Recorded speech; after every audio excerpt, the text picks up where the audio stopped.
The following program is rated TV MA LSV. It contains strong language, sexual situations, and violence. It is intended only for mature audiences. They gave me my theme music!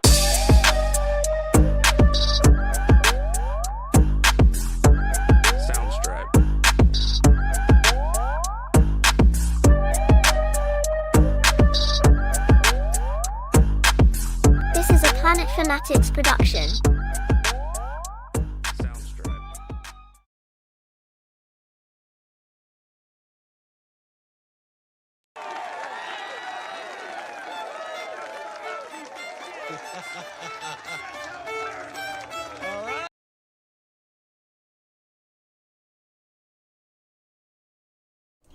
What is up? Merry Christmas, Happy Holidays, Kwanzaa, everything you celebrate. Happy holidays to everyone. Hope everyone had a great holiday season. Or day. I hope everybody had a Merry Christmas. Happy Kwanzaa. Whatever it is that you celebrate, I hope that it was happy for you today. But I did want to come on today, and this is not going to be long. I'm not going to stay long. It's not going to be winded. I debated on even coming on tonight because I was like, I bet a lot of people are, I'm sure, with family doing things. My family had everything. We did our Christmas party last night, and then so today was kind of mild. But so I figured a lot of people would be with family. A lot of people would be, hanging out and stuff like that. But then I debated, do I want to do it tomorrow? And I was like, no, I don't want to do it tomorrow because I'm still not going to have, it's not going to be, I feel like a lot of people are still going to be at like work and stuff tomorrow. So, for today, I do want to jump into a topic that, something that has been on, we've talked about before. This is not the first time that we've talked about, and I'm not going to waste any time. We're going to go ahead and jump into everything today because this is not like one of those streams where we have topics. This is just the one topic today, and that is surviving Oprah Winfrey and what is going on with Taraji P Henson, where she has talked before at length about the pay disparity in Hollywood. We've talked about the pay disparity within Hollywood before. We've talked about the things that black actors and black actresses go through in Hollywood. It's one of the things that I do want to show, because this is where I'm going to start the basis of this. This is what I was asked by Chill. If you were here or not, the stream that we talked about Jonathan Majors, if you were here, and I'm going to round all of this is going to round all in together, but if you were here during that stream, then you might have seen, or when we were having the call-ins, one of the things, the first person that called in was Chill, and Chill called in, and he had the question of, what do we do as a community? How do we as a community make it to where Jonathan Majors, because one of the things I said, well, Jonathan Majors is going to be out of work for a long time because it's going to be really hard for this brother to find work due to what has gone on and the guilty verdict, Marvel dropping him, the other companies dropping him, and et cetera, et cetera. Everybody knows what's going on with that. But Chill asked, what do we do as the black community? How do we rally behind him? How do we get our Spike Lees, our Antonio Fuquas, those type of guys, our directors, our Denzel Washingtons, to lend their hand down to where this brother is not out of work, to where he's not blackballed by Hollywood, where he's not labeled as some of the things that that people are already labeling Jonathan Majors as. So that was a question that Chill proposed to me, and I said then, I don't know what that looks like. I don't know what that looks like because our community is so divided within certain. When I say divided within, it's divided in Hollywood as well. And when I say that, I'm talking like you have who we're going to talk about. You have your Oprah Winfreys, you have your Tyler Perrys, you have your Lee Daniels. That whole situation that.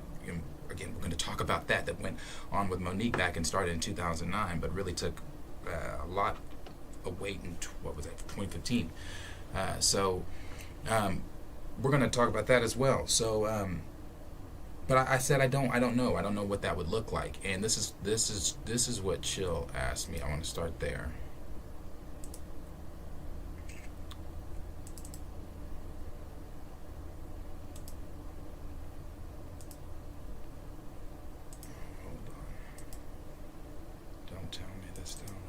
When I came to Hollywood... Okay, well that's okay, because it's not the video for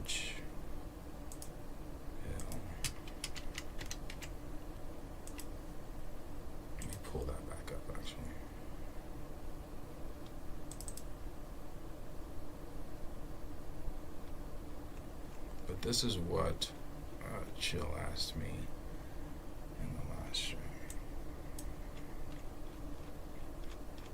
I can get there.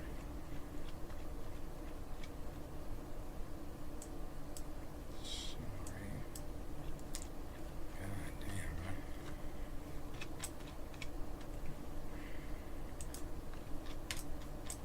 It's like all the way down here at the bottom too, and I just had this pulled up. Hold on.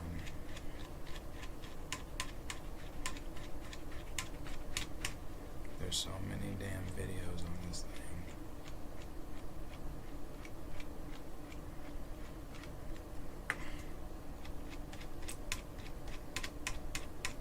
Okay.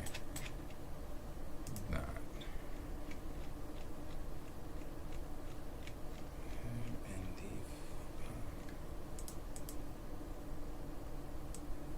There we go. Okay. This is what Chill asked me in the last stream.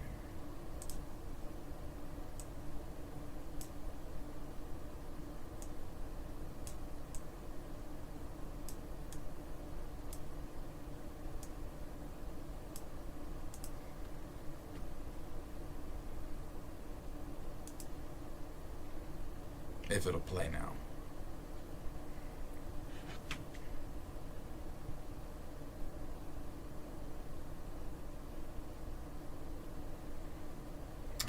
Okay, maybe this one won't play. And if that one won't play, that's fine. It's whatever. So, anyway, Chill asked though. What does that look like? Who do we get involved? X, Y, and Z. And to that, I didn't have an answer.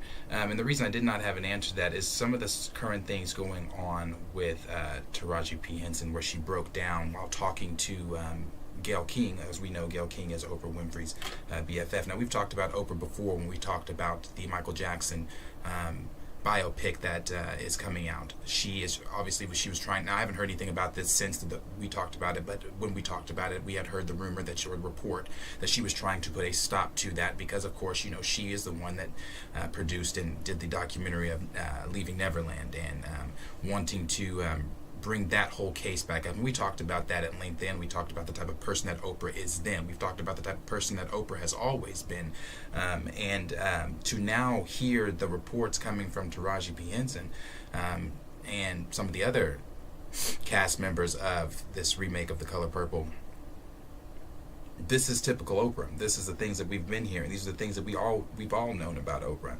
Everyone remembers when Monique called out Oprah, Tyler Perry, Lee Daniels for blackballing her because she was supposed to, because she I think she made $50,000 what she said she made for Precious, and then that $50,000, it was not in her contract that she had to go overseas and do any promotion, press tours or anything for Precious. And so when Tyler Perry called her up and told her, hey, we need you to come overseas and do this, she said, am I getting paid for it? He said, no, it's unpaid. And then she, Monique went on to say, well, she's not going to work for free. That's not in her contract. She can't go overseas and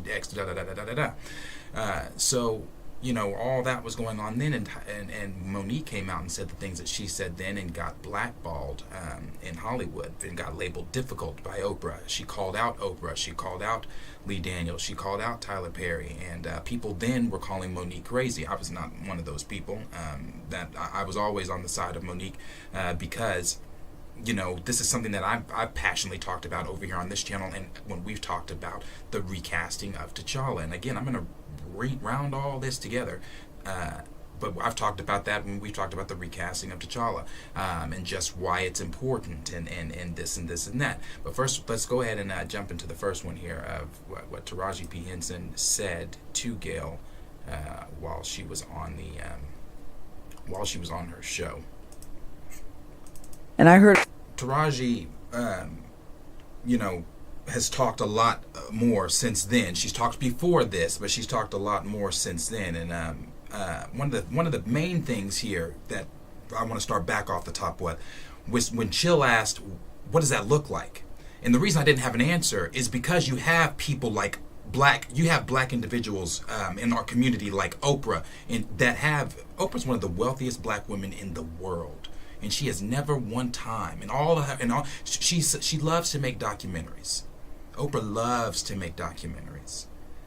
But see, the thing that I always say about Oprah is only black when it's convenient and suits her to be black, when it benefits Oprah to be black. That The Color Purple, this right here, this remake, that benefits Oprah. So it benefits her to be black in this moment. Just like anything else that Oprah does, like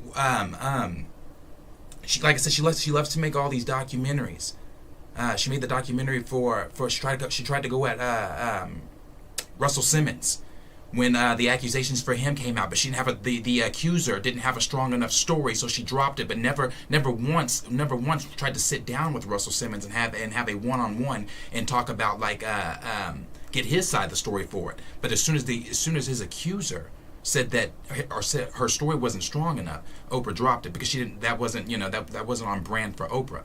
But it's like there's something that Monique talked about. And I'm gonna play that video. Monique talked about during filming Precious, and this is old. This is all old. But it all rounds back together with everything that Taraji's talking about. Monique talked about during the Precious, while they were filming Precious, her and Oprah had sat down and discussed how Monique was sexually abused by her oldest brother. She has a younger brother and her older brother. And she had shared that in confidence with Oprah, and Oprah had shared something in her sexual abuse trauma with her. And Monique said, that's something that she would never share, even now. To where Oprah went on to call Monique and say, hey, I would like to have your brother on the show. Your brother reached out to me, blah, blah, blah, blah, blah, blah, blah. Everybody, I assume a lot of us have seen that Oprah episode segment where she had Monique's brother come on. But it wasn't just Monique's brother that she had come on. She lied to Monique on the phone and said that she was going to have her brother come on, and her brother wanted to talk to parents about how to be aware of signs of your child being sexually abused and blah, blah, blah, blah, blah. But see, Monique, knowing her family, said, it sounds like it's a greed thing to me. I know my brother. It sounds like this is a scam. I know my mother. I know my father. I know my used to be manager brother, X, Y, and Z.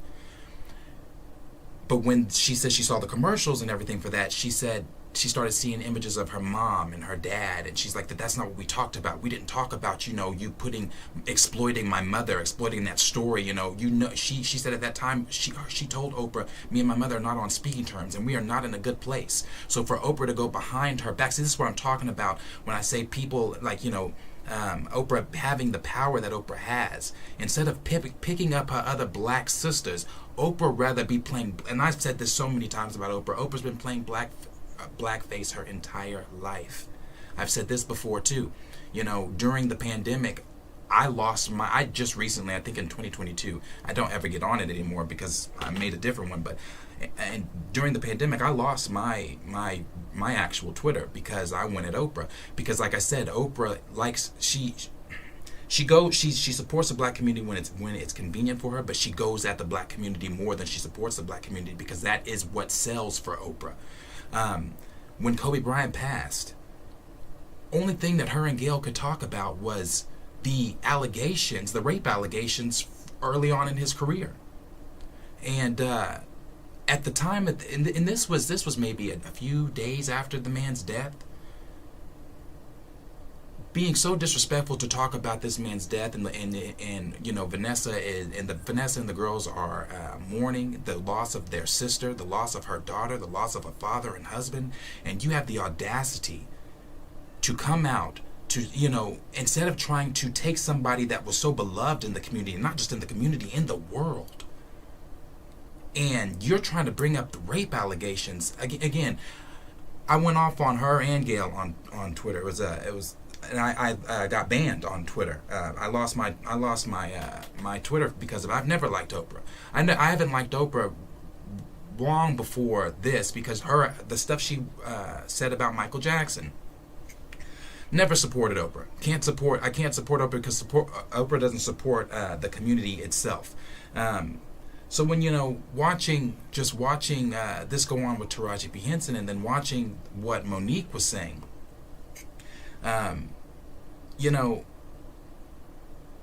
Everybody, I want to make sure again I'm words here. Let me say this first. According to some reports, There was an executive that approached Taraji P Henson for some, because I saw some people in comments asking, why is everybody going? Someone asked in the comment, why is everybody going at Oprah for this? Well, this is what's going on. According to reports, there's an executive that approached Taraji P Henson. He asked why she accepted doing The Color Purple remake at such a low rate. From what we understand, from what Taraji P Henson said, that her and her castmates, Fantasia, Danielle, and everybody else, Hallie, were all given what she said disrespectful what they would have made for playing in this film, their roles, what they would have made in this film, their check. She said it was very disrespectful, and Taraji said she refused to budge on it until it wasn't until she threatened to walk away from the film that they upped her what she's making from this movie. So an executive asked her why is she accepting doing this remake at such a low rate. She then said that Oprah Winfrey told her, this is what, again, Taraji said, Oprah Winfrey told her because of the writer's strike, that there wasn't enough money to pay her because of the writer's strike. And then the executive then said, you're one of the top notch actresses. We would have paid you top dollar. So Winfrey lied and also cut Whoopi Goldberg out of any involvement of the film. She lied and said that she lied to Quincy Jones, because everybody that was involved in the original Color Purple was involved in this one, as far as producers and directors and everything goes, and the companies like Steven Spielberg, Quincy Jones, obviously Oprah's ass, all of them. She told Quincy Jones, she told Steven Spielberg and everybody that Whoopi Goldberg don't bother her. She doesn't want to be bothered. She doesn't want anything to do with this, with the remake, and that obviously was not true. Whoopi Goldberg went on, as we all know, to star as Celie in that film, and that was Whoopi Goldberg's breakout starring, role. She won an Academy Award from that. She got an EGOT Award from that. She's one of the few African American female actors or whatever, period, to have an EGOT. I think the most recent was Viola Davis. What was that, last year before? So that was her breakout role. Why would she not want to be a part of that? But again, there is Oprah trying to stifle someone else in the black community to where she shines. It's all an agenda for Oprah every single time. It's never for the community when it comes to Oprah. Like I said, it's being one of the most wealthiest black women in the world and having one of the most biggest platforms. And you have not spoken up for your sisters who are, Taraji is sitting here crying and on not just Gail's show, but on other throughout the press tour. I've seen so many people saying too, why is Taraji being so emotional during this press tour? Why is Taraji not making it more about the film? Isn't it supposed to be about the film? Is it supposed to be fun? You have to understand something. As a sister, as a black person, as a person of color in this industry, this is the only time that Taraji has a platform or a stage to even voice what she's feeling. She can't voice that, and the reason she's not saying any names, like the reason she's saying, because there was a part in there where she said, you can do it for these other movies and these other communities and companies, but when it comes to your own companies, communities, you can't do it for them. Somewhere about, that's not verbatim, but somewhere around there. And she's obviously, we all know who she's talking about. I mean, she's talking about Oprah, but she's not saying Oprah's name. And why she's not saying Oprah's name is because she is fearful, I'm sure, because if you look at the body language. Body language is everything. I'm not talking about Taraji's. I'm talking about all the other black folks from these other interviews that we're going to watch too. I like Danielle Brooks. I like Danielle Brooks a lot. I thought she was great. I was introduced to Danielle Brooks during Orange is the New Black. I thought she was great in it. But look at the body language of all the black folks. I'm going to mute this so that this is not playing. Look at the body language here of the people sitting around. And I heard on the street, Taraji, you had the audacity to just say your thing. While she's talking, the body language, they're uncomfortable. And Danielle said, obviously, Danielle's holding her hand off at Taraji, but pull this one up. This is why it is so important when we talk recast, when we talk these roles in Hollywood. I think a lot of y'all thought, some of us were, that the recast crowd was just screaming recast because we wanted to see, we simply just wanted a selfish gatekeep. We were selfishly gatekeeping, I apologize, and wanting to see the character back on screen when that wasn't the case at all. Yes, we wanted to see the character back on screen, but there was layers and reasons as to why we wanted to see the character back on screen. And when I sit and I watch Taraji P Henson breaking down interview after interview, talking about the pay gaps and this and this and that, this is why it's important. She even talked about overseas and us not being marketable overseas as people of color. We know that because we've talked about that with Star Wars, how they took Finn and shrunk him down to the very, very bottom with John Boyega. We talked about that with the Black Panther poster, how Chadwick Boseman's face was exposed in the U.S., but overseas they put the Black Panther mask on him. We've talked about all these things. So when I sit and I'm watching Taraji P Henson break down at the expense of another sister who could step up, who could step up at the expense of another sister, this is again why it's important for roles like T'Challa to continue on, because we're already not getting the fair pay. We're not getting the same roles. You look at Octavia Spencer. What's her name? Jessica Chastain. Yes, Jessica Chastain.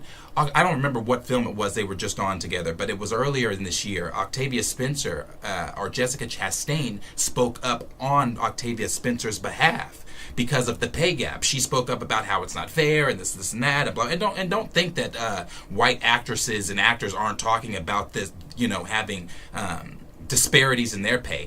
So let's pin that really quick. If the white actresses are talking about disparities in their pay, how the fuck do you think that Taraji is really feeling? How the fuck do you think a Danielle Brooks is feeling, or any of these other black actresses or actors? If the white actors and actresses are talking about pay disparity, you got to think about where Taraji's coming from. So again, bringing it back to why it's so important for the characters like T'Challa to be continuing on when you're sitting here watching Taraji break down talking about this, because again, we don't get to see roles like that. So when there's another interview I'm gonna play where she's talking about how hurdles have to be jumped in order. When you see a black sister or a black brother in a role like this, or they're in certain places or whatever, that is simply because, I'm sorry, one second. Move. That is simply because they had to jump through hurdles to get there. Because the road in Hollywood for black actors and black actors and actresses is not easy. You need a better example. Maybe for those of you, because this is not on brand with what we normally do. Yes, we are. We talk about movies, TV, streaming, hot topics, and more. And this is a hot topic that we are talking about. This is a hot topic that we are talking about. But you need an example that's maybe closer to home for you with Marvel.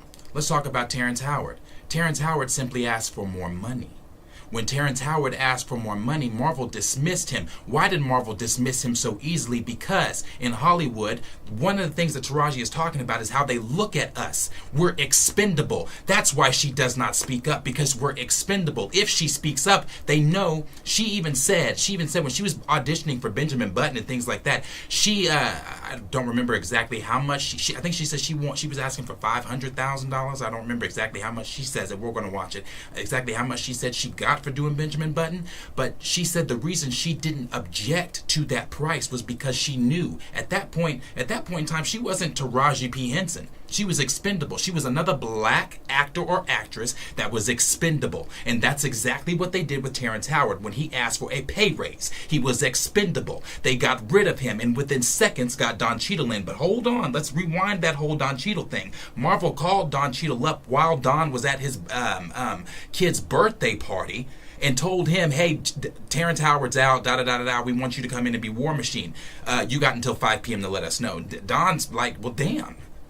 I can't, I'm at my kid's birthday party. Can I, or can I have a little bit more time? You got till 5 p.m. to let us know. And you know, the reason Marvel told him that he had until 5 p.m. to let them know is because if he would have declined that at 5 p.m., they would have just went to the next black face because it's expendable.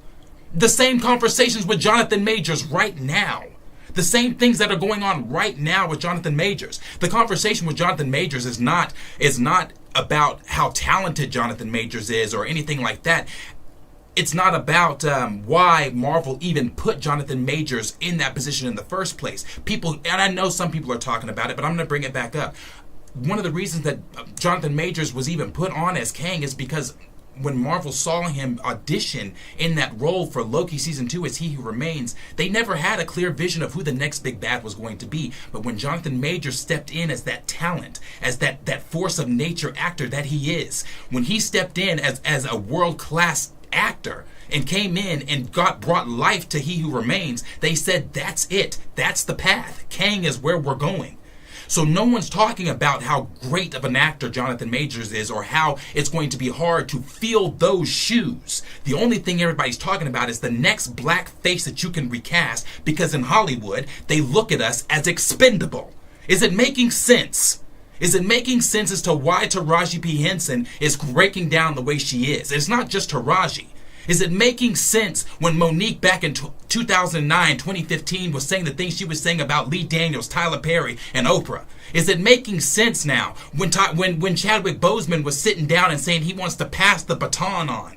Because when he sees himself with Michael B. Jordan, and they're able to be on set and lift one another up as brothers, because when you have an Ocean's 11 type of movie, and you've got the one Don Cheadle as the token black guy in the film, what are we doing? That's why it's important for roles like this to continue. That's why it's important for black brothers and black sisters in these roles to be getting the pay that they deserve.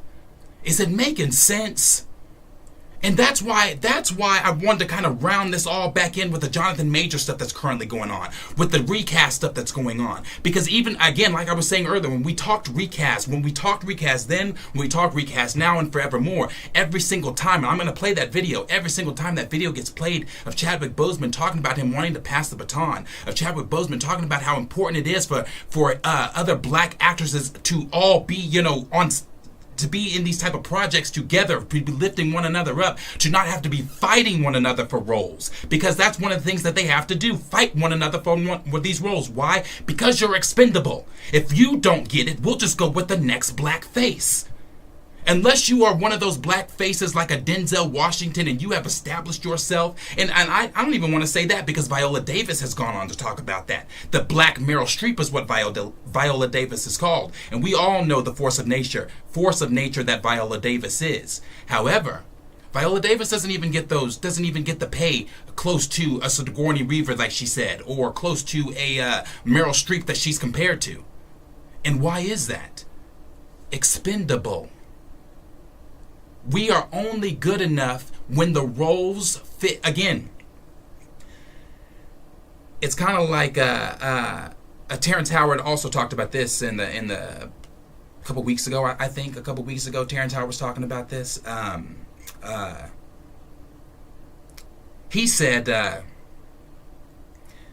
in Hustle and Flow, the songs that he recorded for Hustle and Flow, they made sure not to credit the artist as Terrence Howard. They credited his character, so that way, anytime any of the royalties for that film, any of the royalties for that songs that he did, his voice, it doesn't go to Terrence Howard.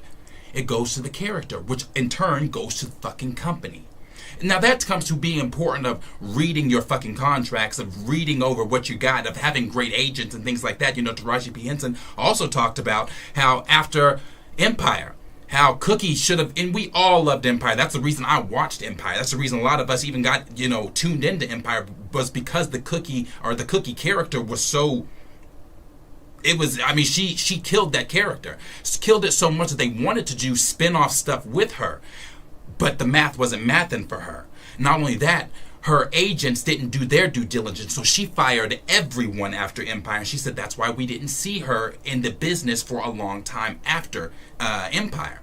We didn't see her doing things because she had fired everybody. Now, I would say the same thing about Terrence Howard. That comes to kind of like reading over your contracts and making sure that, you know, everything is on the up and up with that. But that's how slimy these companies are when it comes to people with melanin. Anytime that you were hearing some of these stories that have been coming out lately,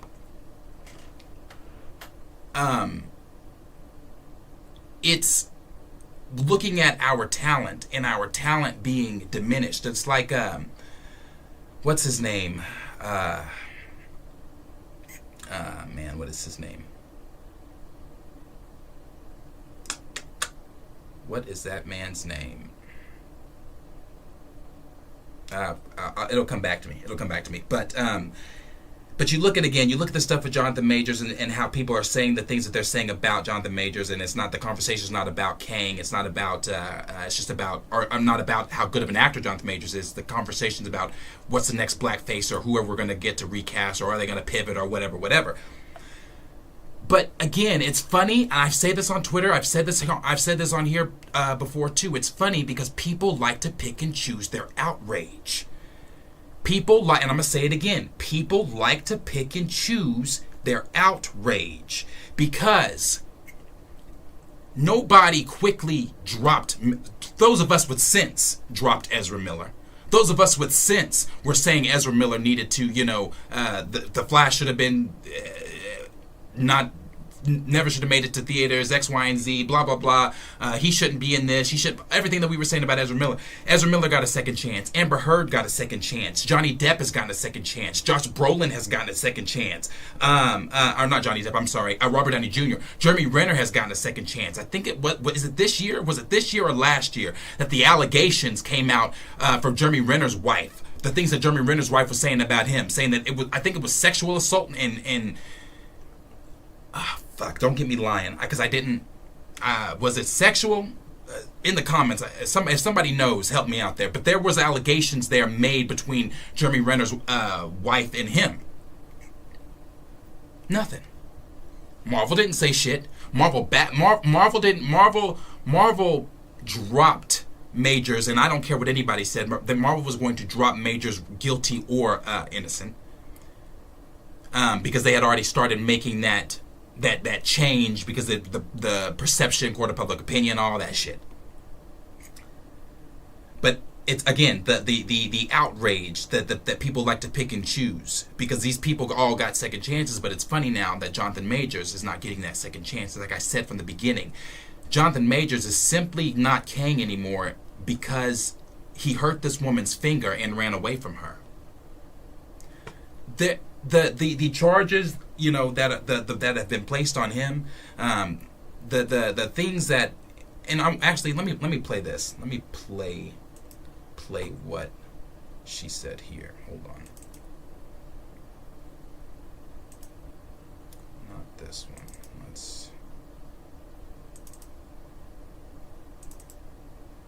Here it is. But you had to speak a certain way. I was considered. When I came to Hollywood, it was one at a time. You had to look a certain way. You had to speak a certain way. I was considered too edgy, too black. That's what they're saying. Mm-hmm. But to sit here and be in the show, in a movie, and I get to support these beautiful women who, this is your first major film. I want you to understand how special this is. You hear what I'm saying? You've been doing this on the stage, off the stage, TV, but this is her first major feature film. So I'm saying this to say, when you see a black woman up here, baby, we jumped hurdles to get here. Right. We fought all the obstacles. Getting paid less than. And we do it with grace. We do it with grace. Because we speak up too much, we're considered angry. I'm trying to give you lessons here. I didn't want to get emotional like this, God damn it. Oh my God. But it's real, you know. She's so emotional because it's real. Like, you know, I was looking at what Halle Bailey made for The Little Mermaid, opposed to what Emma Watson made for Beauty and the Beast, and you know, I believe Halle Bailey made 1.2 million for her role in and let me double check. Let me fact check. Let me double check. I don't want to say the wrong thing. Make sure Emma Watson made what I'm thinking she made.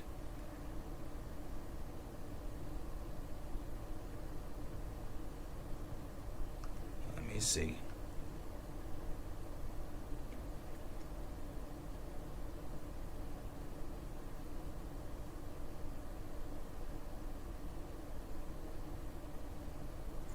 Emma Watson took home $3 million. So, and I bring that up to say, I bring that up because you got Ariel and you've got Belle. You've got, those two movies. But they don't look at us as individual talent with an independent value. They look at us as another box to check.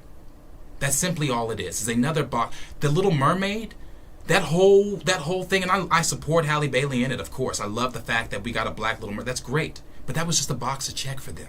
That was just a diversity box to check for them.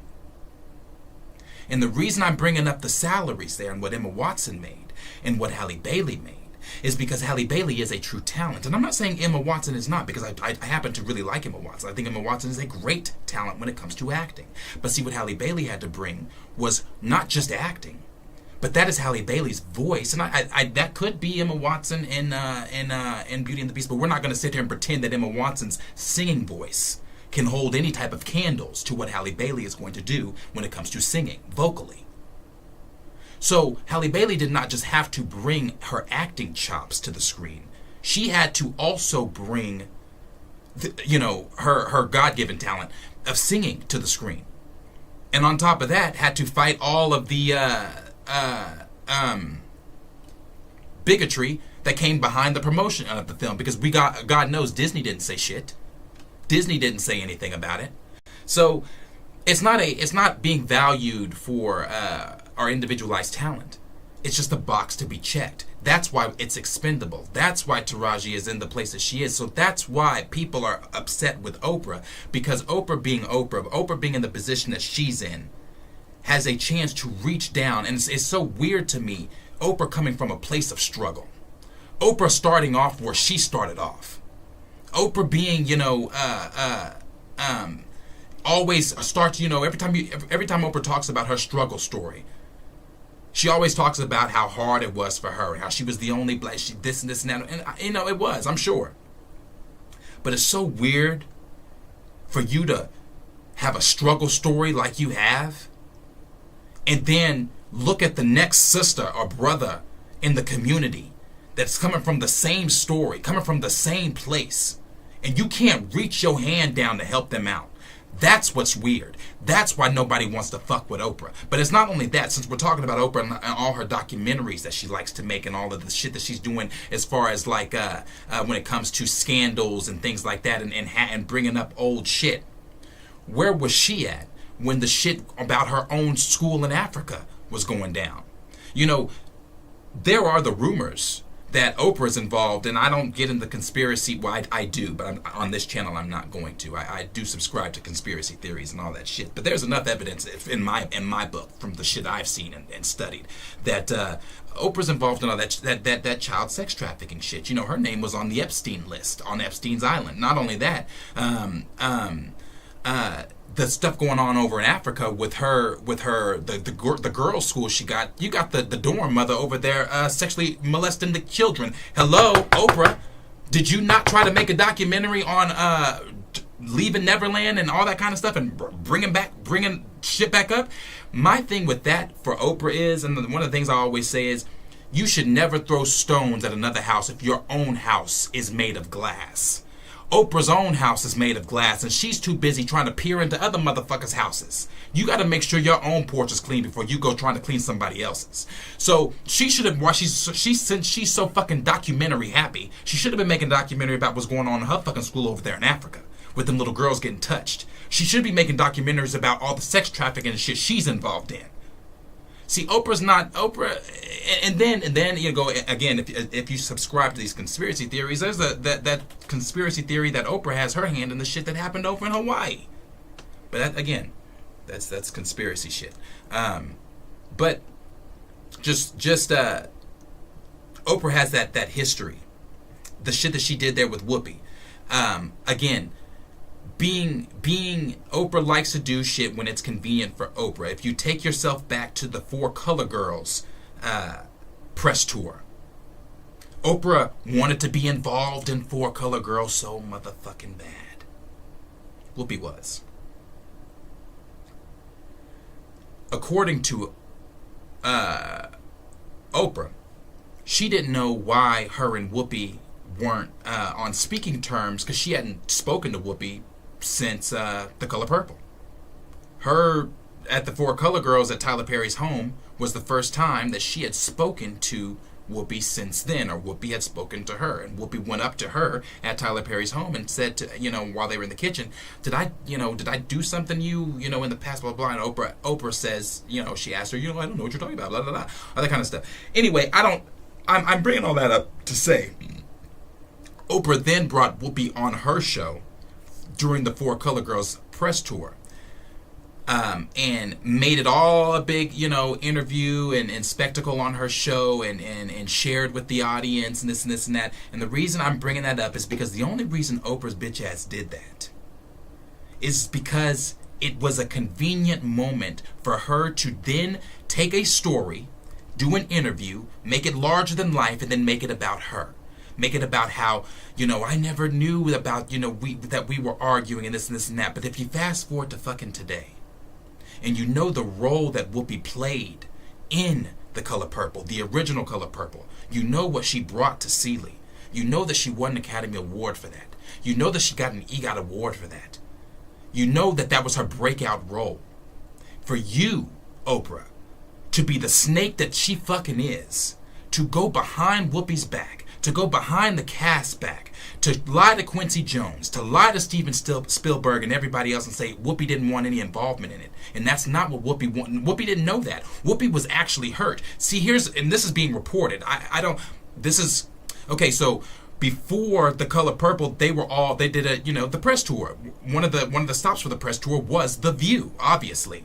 And when they did The View, obviously we all know that Whoopi is the host over there, for The View, and when they did The View, that they were basically giving Whoopi her flowers. But from what reports say, behind the scenes, behind the curtains, and all that kind of stuff backstage, Oprah was originally there. Oprah was supposed to be there, but Oprah left because her and Whoopi had gotten into it, because Whoopi confronted her and said, "Why are you telling people that I didn't want to be involved in the remake and blah blah blah blah this and blah blah blah blah that?"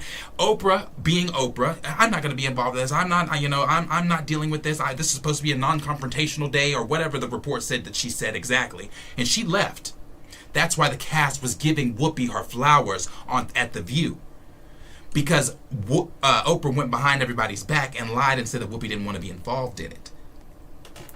Because Oprah has her own agendas. This whole remake is an agenda. It's nothing but to prop Oprah up. It's not to build these sisters. It's not to build these characters. It's not to build the community or to do anything for black folks. She doesn't give a fuck about that. Oprah's never given a fuck about that. You look at the shit she did with Michael Jackson. If she gave a fuck about that, she would have let that man rest. Why the fuck would you be trying to tear down somebody like Michael Jackson, who is a pillar in the black community, who is the greatest entertainer of all time? Who, his brothers and him, during the days of Motown, the Jackson 5, come on. Why the fuck would you try to tear a black icon down like that, who's not even here to defend himself? And then you want to try to do the same thing to Russell Simmons. Now and then on top of that, you served Fantasia, Danielle, and Halle and Taraji P Henson disrespectful ass what they would be making for this film. Oprah's always been a snake. There's nothing about Oprah, nothing about Oprah screams to me that she's genuine. Nothing. So when you see Taraji P Henson, like I said, having these breakdowns,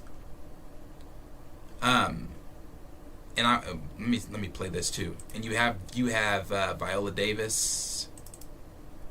Actually, we're in a time right now where I love it and relish the fact that when I shot Black Panther, I'm shooting it with Michael B. Jordan. Right. And we can coexist. But there's this thing of, if you're making movies and you're doing well, people start to say, oh, he's the next Denzel, or he's that. Right. Making your success be based upon the idea that there can only be one of you. Now I'm gonna pause and we as actors, we talk about this. Now when he says we as actors, we talk about that, he's talking about we black actors, we talk about that. That's what he's talking about. We as black actors, we talk about how that because that's how Hollywood looks at them. That goes back to that expendable conversation. Oh, he's the next Denzel, so that person's. But if he falls, this person can be the next Denzel, or this person, because it's expendable. Chad goes on to talk about how they talk about that. How him and other black actors talk about how it pins them against each other. Talk about how debilitating that is, how negative it is, how. It's also frightening, you know what I'm saying, to a certain degree, because you feel like it divides and conquers. It makes us pit you against each other. Puts us against each other, yeah. Exactly. So I root for Idris Elba. I root for David and Michael, and I root for everybody, because I know if they do well, the truth is, it presents an opportunity for me. And see, that's sad that it even has to be said that way. I understand what Chad is saying, but that's sad, because you will never hear Brad Pitt say that. You won't hear a Robert De Niro say that. You won't hear a Timothy Chalamet, who just stepped on the fucking scene, say that. You want to know why? Because their success isn't predicated on another nigga's success. I'm not saying that Chad's success is predicated on somebody else's success, but when he's saying that, hear him say it again. And Michael, and I root for everybody, because I know if they do well, the truth is, it presents an opportunity. It presents an opportunity for him. If they do well, then Hollywood will see, hey, this nigga did well. So maybe the next one will. Then maybe the next one will. It's that same thing. All it does is, but again, you will never hear Brad Pitt or any of those type of guys, and those type of caliber guys say that. You never hear Leo say that shit. A Matthew McConaughey, you'll never hear him say that shit. Chad said it presents an opportunity. I root for David and Michael, and he has I root to, for everybody, and again, because like I know if Ray, they do well, the truth is, it presents an opportunity for me. It's always tough when we lose someone people greatly respected. But the value of the work really means that they live forever. And that was one of the things that when Chadwick Boseman and I were texting, this was April last year. He had been ill, but people were commenting on his weight loss. And he said to me, and I didn't reveal this until after he died, but he said in the text, I want them to see the role and not see me. He said, that is the job of an actor. Right. Where it's not about me, it's about the role. Right. And people remember the role and what you did with it.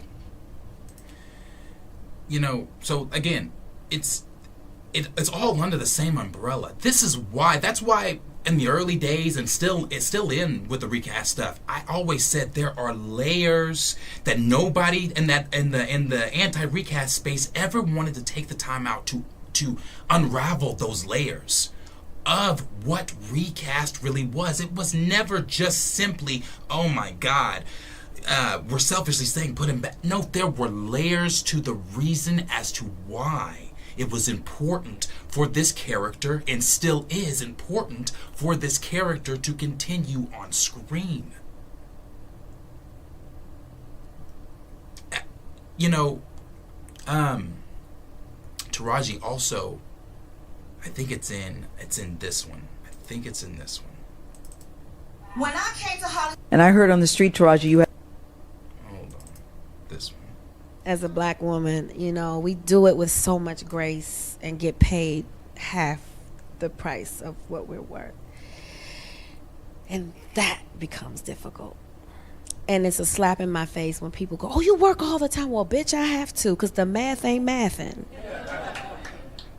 I wish I could do 2 films a year and relax the rest. I wish I had it like that. So because you see me working so much, I got to. You know, big bills come with this shit we do, okay? I don't do this alone. It takes a team. And they want to get paid for their work, as they should. So when you hear somebody making, oh, they made $10 million on this movie, well, you know Uncle Sam going to get 50% off the top, right? And then you got to pay 30% or however much you pay your team. So you really haven't made $10 million.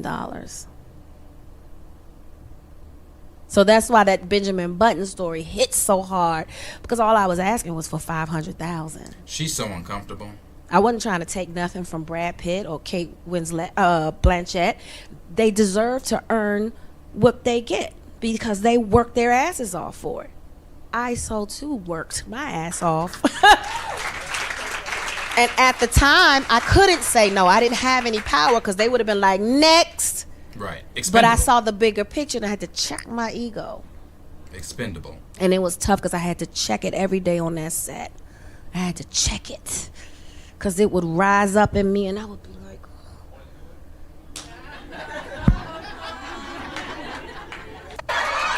give me money up to live creative like we asked me to live up in some condo that I wasn't living like NBC Suites. And what I did is instead of because you got to remember she lived in a small little room. I used it, but now. Well, just like we said before, you use those roles and let them transform you so that other people can be transformed. And you've used that story to help transform things for other black women in this industry and other women in this industry and other people in this industry in general. Because by making that clear and making that known, people now understand the math. And when it's not mathing. Yeah, but it's still not mathing. It's still not mathing, and I'm really getting tired of black women having the same story. It's breaking my heart. Like 20 plus in the game, it breaks my heart. It's like every time you achieve something really incredible, it's almost like the industry looks at it as a fluke. Like, that was like some one-time thing. So you fall back to the bottom. And you got to negotiate and fight tooth and nail to get what you made the last time when, where's my raise? I haven't seen a raise in my income since Proud Mary. And almost had to walk away from Color Purple. Yes, ma'am. Who said what? Yes, ma'am. Yes, ma'am. Because you know what? If I don't take a stand, how am I making it easy for Fantasia and Danielle and Hallie and Felicia? Then why am I doing this? If it's all just for me, why are you here? Yeah.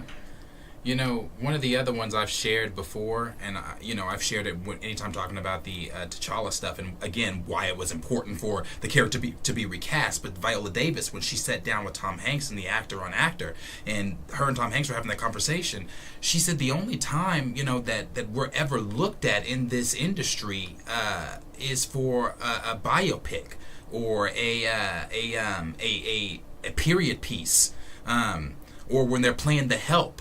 Are there any of the tropes that we've named before? Again, when we talk recast T'Challa, that is another reason why it was so important. For those of you that may have not have been here during that time, and maybe this is your first time tuning in, I always say this because you never know who's watching. That was another reason why it was so important for the character to be recasted, for the character to continue on screen. Not just for Wakanda to continue on screen. That's great. That's fantastic. But the character, the franchise's main character to continue on screen, another reason why that was so important was because with T'Challa, with Wakanda, you didn't get the black tropes that Viola Davis was discussing. You didn't get an absentee father. You didn't get baby mama, baby daddy drama. It wasn't black on black gun, it wasn't. It was the most technologically advanced nation in the world, with together households. Not all of us come from broken households. I know that that's the trope that you've been fed, but not all of us come from broken households. Some of us had our dads. Some of us had our moms. Not all of us are crack babies. Not everybody is living that thug life. Not everybody's coming from the projects. Those tropes from our community that are displayed for viewers' entertainment didn't come with Wakanda, didn't come with T'Challa. And that was always important to see on screen. Why? For the shit that we just talked about earlier. For the shit that Taraji just talked about earlier. When she said that we don't sell overseas. Why? And I'm not saying films like Baby Boy or Bad Boys or Boys in the Hood or any of those aren't good. I love those films. Those are culturally, those are our films. I love those films. But we need to be seen other than shooting one another. Being absent from the household. Dysfunction between the mother and the father. Drugs. Not all of us come from that shit. But when that's all that you ever see played out on screen, no wonder motherfuckers is gripping their purses and shit in the elevators. No wonder motherfuckers is locking their doors when somebody black walks by. Because that's the fucking shit that they see as entertainment. That's why I never subscribed to Wakanda Forever. Because you took a place that was supposed to be, it's fictional. We all know there's no fucking place called Wakanda, but god damn it, humor me for a minute. Can I not for a minute envision a world outside of my reality? But no, that was stolen and robbed from me when Wakanda Forever was made. Because you took reality and you inserted it into a fictional film. You inserted death where death had no place in Wakanda. There's no death that Wakanda can't cure. You inserted dysfunction where dysfunction had no place in Wakanda. You inserted broken homes where broken homes had no place in Wakanda. You inserted your personal feelings and you inserted what you believe to be the black community into a film where it never had a place. That is why, again, when Taraji is saying we don't sell overseas and being sick and tired of us having to play period pieces like Viola Davis said, biopics, the absentee father. You realize right now in the MCU that you love so much, in the Black Panther 2 movie that you defended so hard, you do realize right now in that very film that black little boy is living out a trope. Without his father, there's no dad in the picture because you selfishly killed him.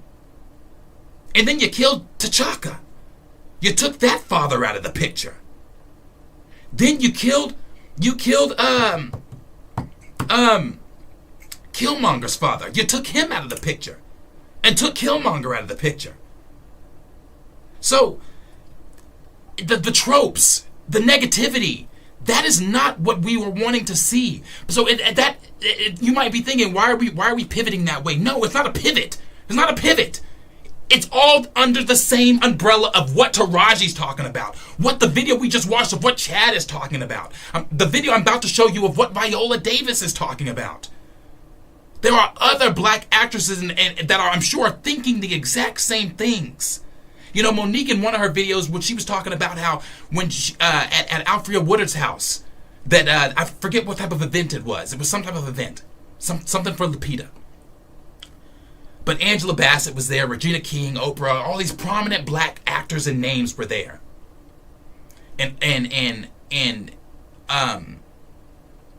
Monique called Oprah out on the whole bringing her parents and her brother on the show thing in front of all those people. And Monique, I'm going to play that video too. Monique said some interesting things there, but when she named some of the names that were in there, it had me thinking. You know, it had me thinking some of the same things I thought about Jonathan Majors. You know, when I was watching The Harder They Fall with Regina King and some of the other prominent names in that. Idris Elba and everybody else. What are they thinking? What do they think in moments like this? When the stuff's going on with Jonathan Majors, what are they thinking? When the shit's going on with Taraji, do they want to speak up? Or are they too... And I'm not saying anybody's afraid to an extent. Because I still believe the reason Oprah hasn't been named from Taraji is because Taraji they saw what happened to Monique. So I'm wondering, in those moments with Jonathan Majors and in those moments with Taraji, is that just privately reaching your hand out and showing solidarity?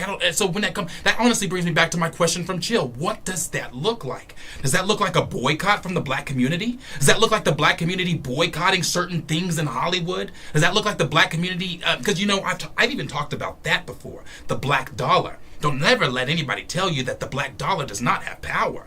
The black dollar has so much power. The black dollar is what put Marvel... that gave Marvel their first $1 billion film in Black Panther. $1.3 billion films. They weren't $1 billion. They weren't expecting that shit. But as soon as that money lined their pockets, Black Panther quickly became a focal point for them moving forward. But they weren't expecting that $1.3 billion.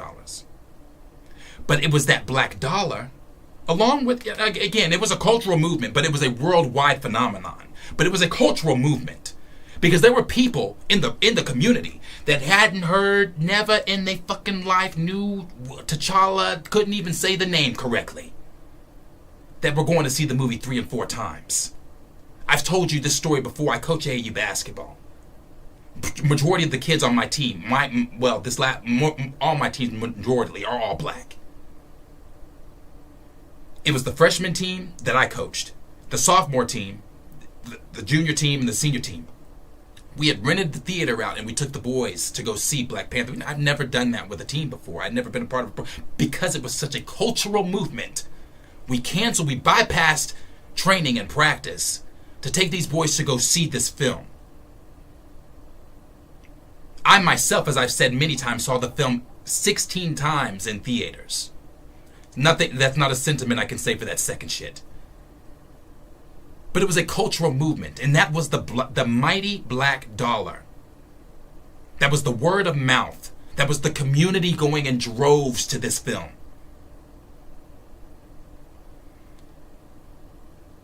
We don't just sell as slaves in a slave movie. We don't just sell as the help. We don't just sell in movies that take place in the projects or any of the other, again, stereotypes, tropes. And I think that again, this is not more and more. I think more is going to come out about this. I think this is just the tip of the iceberg.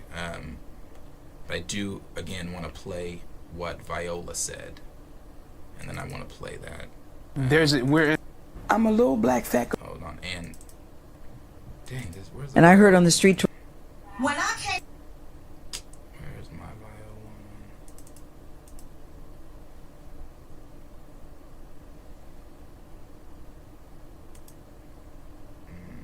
Okay. When I came to Hollywood was one at a time. I'll do this one though.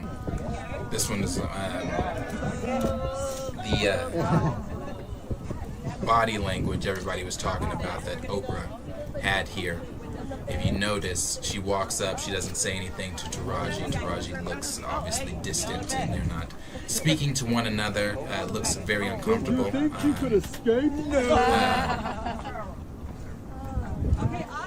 And then as the other girls come up, as Fantasia and Danielle come up, the director comes up, scooches her ass out, then goes to the end and scooches some people over. Now, some people are reading a lot of into that. Some people are saying that that is her shading Taraji, and obviously Taraji doesn't look happy. She doesn't look happy the entire. Obviously, she's not. She doesn't look happy the entire press. Wait, start right down here. Okay. Everybody right down here. Some people are saying that's just Oprah trying to get the cast in the middle and things like that. But there's no denying that there is tension. There is something going on there. I don't care what.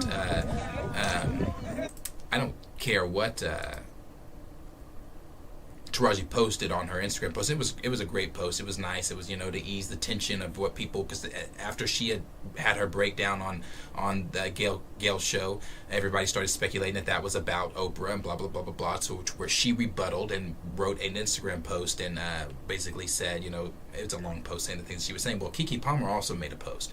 Keke Palmer's post was saying, how it is hard, some of them have to work, they have several different businesses within these are all things we know. This is not, I assume a lot of us in the space know, these are not new things that we've have heard, but it is the unfairness in Hollywood. It is, people of color still not getting what they deserve for the roles that they play, for the talent that they bring.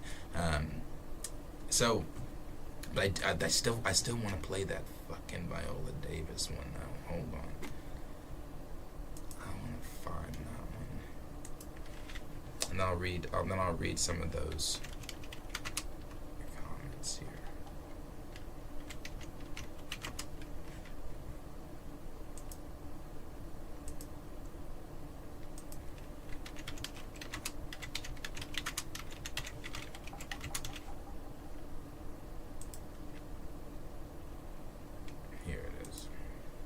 Won't talk about gender inequality of pay, because a lot of the women who've stepped forward, and I stand in solidarity with them, okay, what they're getting paid, which is half of what a man is getting paid, well, we get probably a tenth of what a Caucasian woman gets, and I'm number one on the call sheet, and then I have to go in and I have to hustle for my worth. That's what I feel like I'm doing when I demand what I feel. Listen, I have more than a 30-year professional career. She's talking to the wrong audience. Pay attention to the audience. Your career is better than my career. I said, yeah, but you can't compare me to you. Because, once again, I got the Oscar, I got the Emmy, I got the 2 Tonys. I've done Broadway, I've done off-Broadway, I've done TV, I've done film, I've done all of it. I have a career that's probably comparable to Meryl Streep, Julianne Moore, Sigourney Weaver. They all came out of Yale. They came out of Juilliard. They came out of NYU. They had the same path as me. And yet, I am nowhere near them. Not as far as money, not as far as job opportunities, nowhere close to it. And yet, I have to constantly get on that phone, and I have fabulous agents, by the way. They are getting it. But I have to get on that phone, and people say, you're a black Meryl Streep. You are, and we love you. We love you. There is no one like you. Okay, then if there's no one like me, you think I'm that? You pay me what I'm worth. Right. You give me what I'm worth. And even in terms of roles, because when I delve into a role, I want something complicated too. I do. Just like building the most unbelievable structure, a sculptor wants to build the most unbelievable building. That's how I feel. That's what I do as a human being, as an artist. I want to build the most complicated human being. But what I get is the third girl from the left. And that's crazy coming from Viola Davis, because to me, this is my opinion.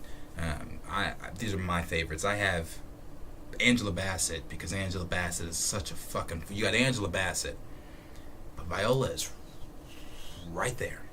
Viola, for me, that's for me. Viola Davis is such a force, such a brilliant actress. I think I think she's phenomenal. So for her to hear that coming from Viola, it is what it is. That is Hollywood, and that is what that is why Taraji feels the way that she is feeling. Okay, I'm gonna read some of these comments. Some of these I see on talking or answering some of the questions I had about the Jeremy Renner shit. But yeah, so We'll jump into some of these comments here, see what you guys are saying. Let's see.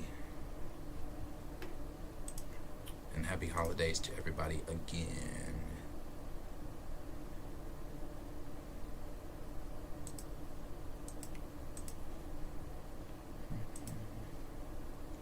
All right. Let's see.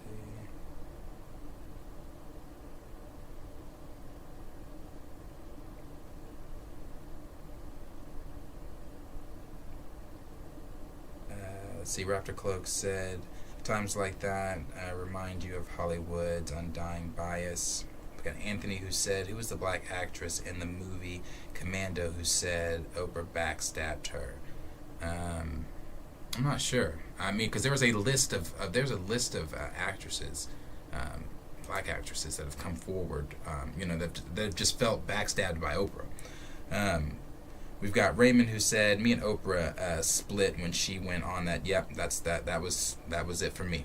It was the MJ hunt. When she went on that witch hunt for MJ, I was done.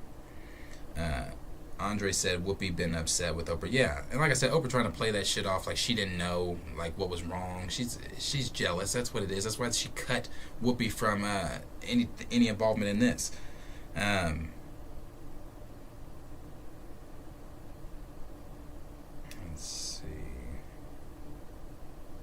Got Raptor Cloak that said they're the same people who demonized Jonathan Majors. They don't understand Jack on the situation from the privilege of having heroes by the dozen that are featured.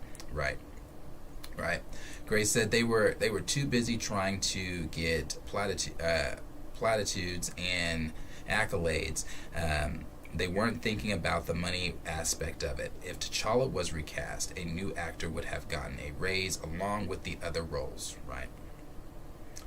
And D-Stizzle said, Taraji been in the game for a hot minute. Terrence thought he was getting a War Machine film too, right? Yeah, that whole thing, that whole thing, because they didn't want to pay him more. Because again, it's just expendable. It's him being expendable. Then we've got Gray said, and Don Cheadle only had an hour to accept the role of Rhodey. Right. Xavier said exactly. They would have just pulled another black actor without hesitation. Raptor Cloak said, every brother acting should say no to Kane, just like John. And you know what? I agree with that. I really do. Because that's why I said I don't know what that looks like. Is it one of these things where it's going to have to be the black community rallying together and just be in boycotting certain shit?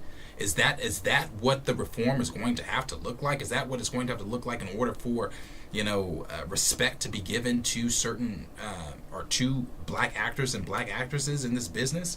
I don't know.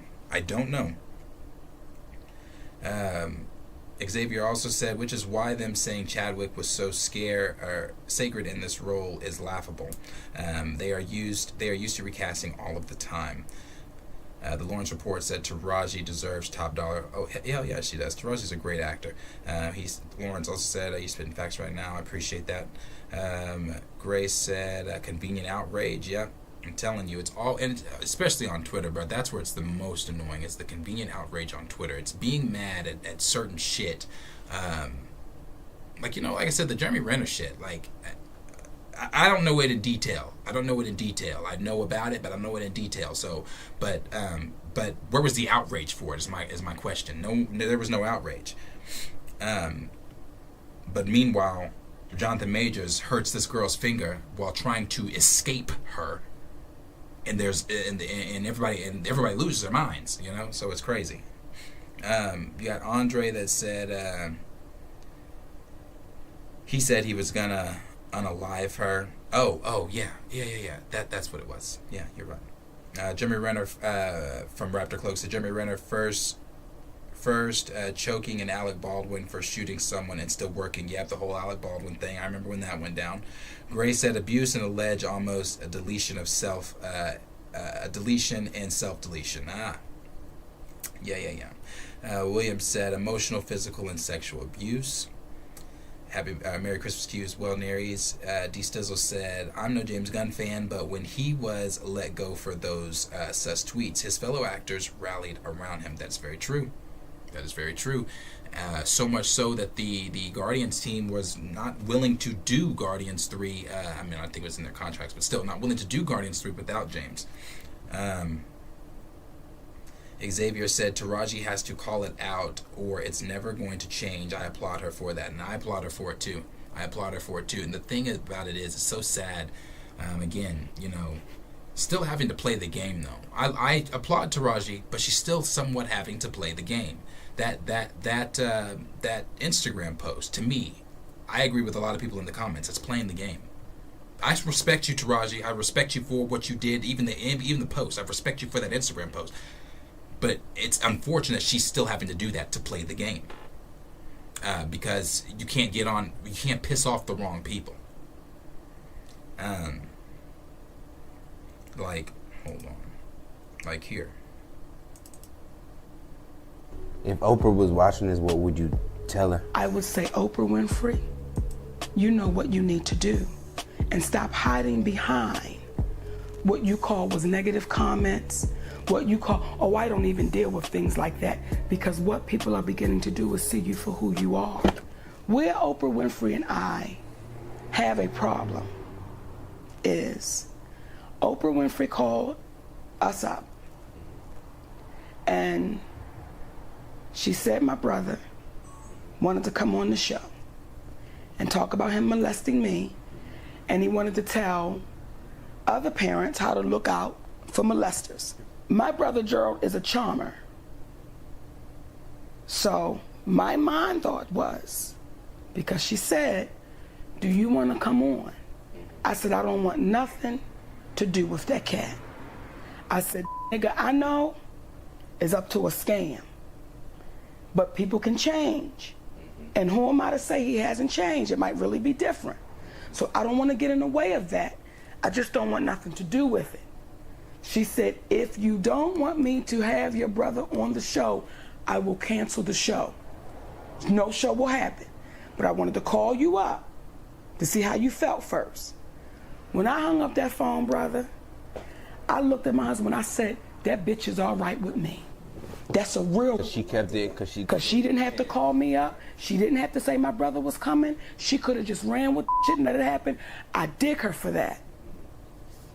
Now I begin to see commercials with my brother, my mother, my father, and my other brother. Now the reason why that means so much is because in the conversation we had about my brother, we then went deeper.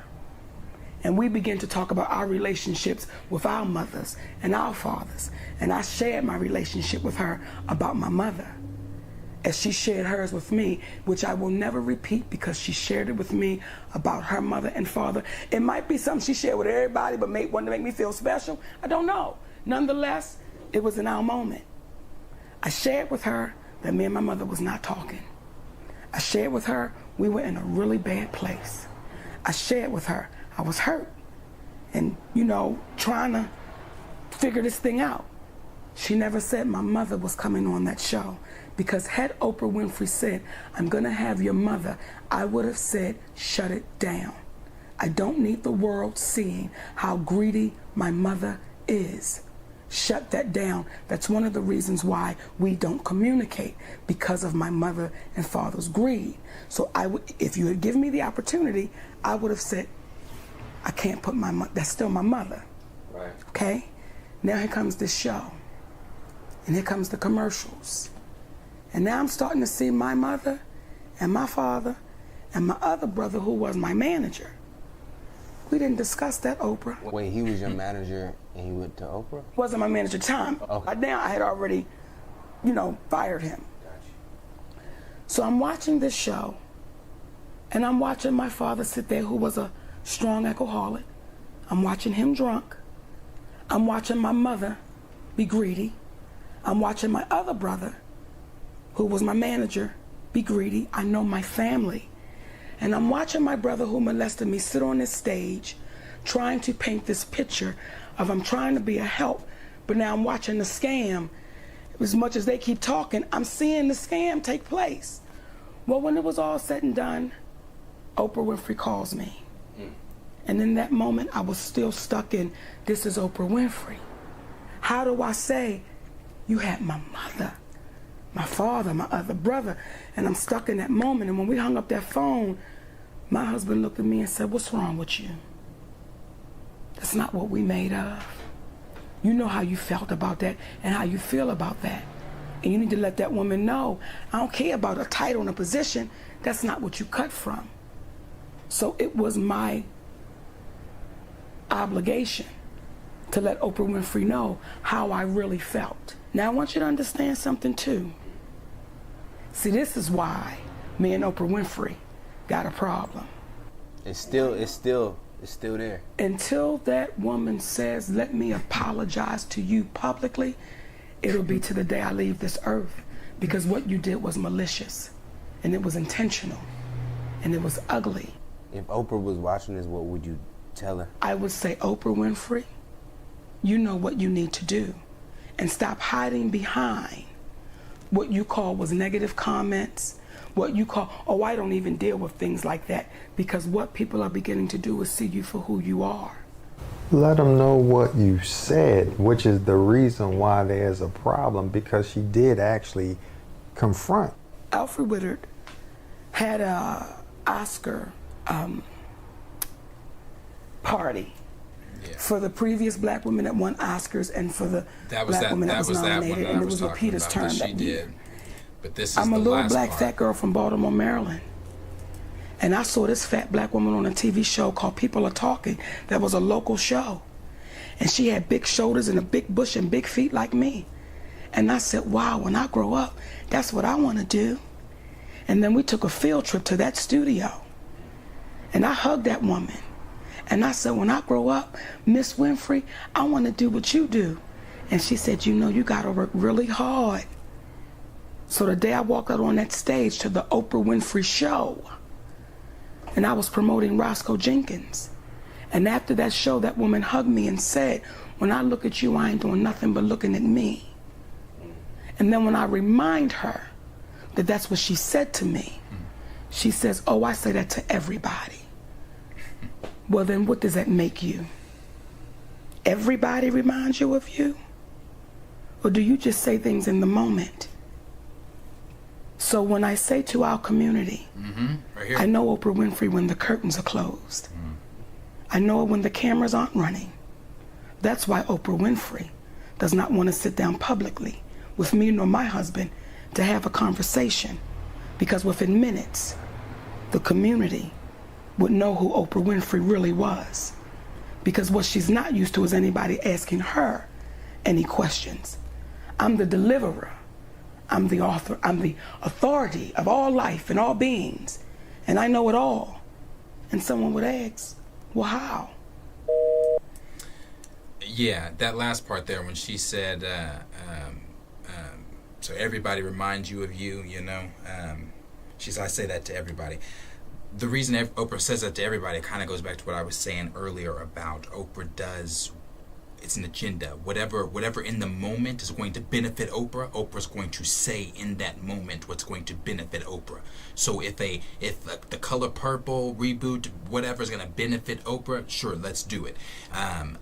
You know, it's the same thing like with the Michael Jackson shit, the Russell Simmons shit, the Kobe Bryant shit. It's an agenda every single time. And I love what Monique said there at that last part of it, though. That last part was great. But yeah, that's really it. That is really it. Color Purple is out in theaters. Came out today, so you know. I definitely please support. Go see the Color Purple and support. I know Oprah's attached to it, but in support of Taraji, in support of Fantasia, Danielle, Hallie, everyone else attached. Support this film, if anything, for the community. So, yeah. But I just wanted to come on a little bit and just kind of, because I was just, like I said, just listening to all this stuff, and wanted to come on and kind of talk about that a little bit before I come back with you guys tomorrow. It is Monday. I'm off tomorrow. So tomorrow we have a few Marvel things we actually need to talk about. Things going on, some projects that have been rumored and things been taken off. Some new news of what's possibly going on with Kang, if they're going to do that and all that kind of stuff. So we have a little bit more to discuss along those lines tomorrow. So,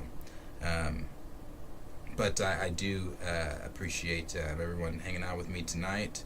I am going to get out of here. Enjoy the rest of what is left of the Christmas day, and I hope that you guys do the same. Again, appreciate everybody hanging out with me tonight. Like I said, I knew it was going to be a quick one. Just wanted to get on here and say my piece on that. But as always, if you're new here, like, subscribe, share with your friends. If you haven't, hit that like button. Please do so for this video. And like I said, I will be back with you guys tomorrow. It'll just be me tomorrow. I don't think Corey's back from her cruise yet, but it'll just be me. So, like, subscribe, share with your friends. Merry Christmas, and I will see you I'll see you guys tomorrow, and then I don't think I will see you guys after that I'll see you guys after that on up until the new year. So, appreciate you guys. Have a good night, and enjoy the rest of you guys this holiday. Much love. Peace out.